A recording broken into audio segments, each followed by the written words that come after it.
Pemerintah Kota Pekalongan membuka peluang untuk mengalihkan anggaran bantuan kematian kepada skema perlindungan BPJS Ketenagakerjaan. Langkah ini dipertimbangkan karena manfaat yang diterima masyarakat jauh lebih besar jika menggunakan program jaminan sosial tersebut. Hal itu disampaikan Wali Kota Pekalongan, Ahmad Afzan Arslan Junaid atau AAF, dalam kegiatan Focus Group Discussion, FGD, bersama BPJS Ketenagakerjaan, OPD, Basnas, di Ruang Buketan, Selasa, 2 Desember 2025. AAF menjelaskan bahwa realisasi kepesertaan BPJS Ketenagakerjaan di Kota Pekalongan saat ini baru mencapai 35% dari target 60%. Menurutnya, pemerintah daerah perlu melakukan optimalisasi agar cakupan perlindungan tenaga kerja dapat meningkat signifikan. Target kita masih jauh. Realisasinya baru 35% dari target 60%. Kita sudah punya rumusnya dengan BPJS Ketenagakerjaan, tinggal pemaksimalannya saja, ujar AAF kepada tribunjateng.com.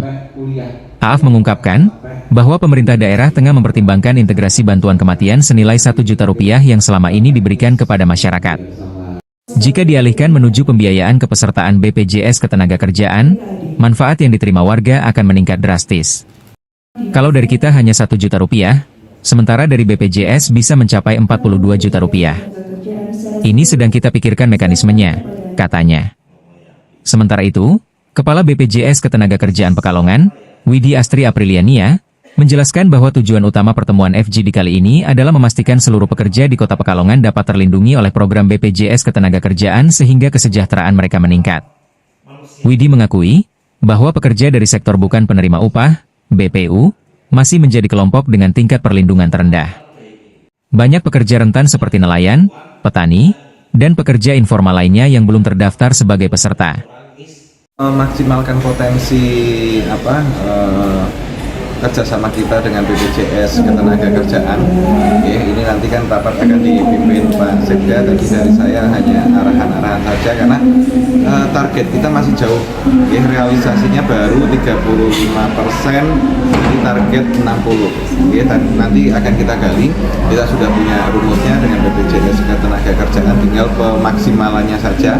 Kalau bisa semuanya bisa secara mandiri, itu diskusi di beberapa sektor secara mandiri, tapi di sektor lain mungkin bisa melalui dinas dan sebagainya.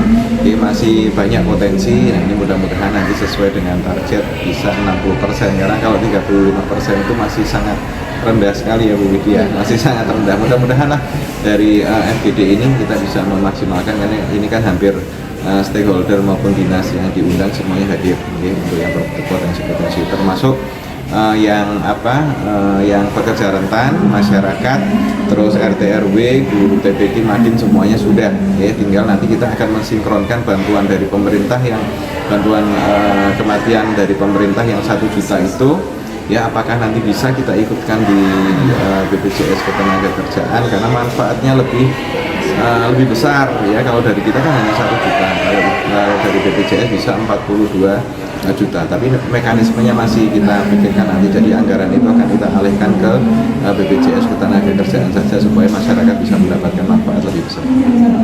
Untuk pertemuan FGD kali ini yang kita capai adalah untuk peningkatan universal coverage jaminan sosial ketenagakerjaan, yang artinya bagaimana pekerja-pekerja yang ada di Kota Pekalongan itu bisa terlindungi oleh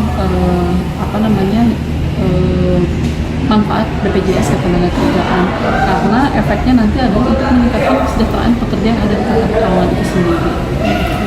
Kalau yang masih rentan itu bukan penerima upah, banyak pekerja-pekerja rentan yang masih belum terlindungi. Contohnya misalnya nelayan, petani, dan yang lainnya. Meskipun dari Pemda sendiri, dari Pemkot sendiri sudah ada mekanisme pembayaran iuran melalui DBHC-HT itu sebesar 1.700 tenaga kerja. Mandiri untuk 2 program perlindungan kecelakaan kerja dan kematian itu iurannya 16.800 per bulan per orang.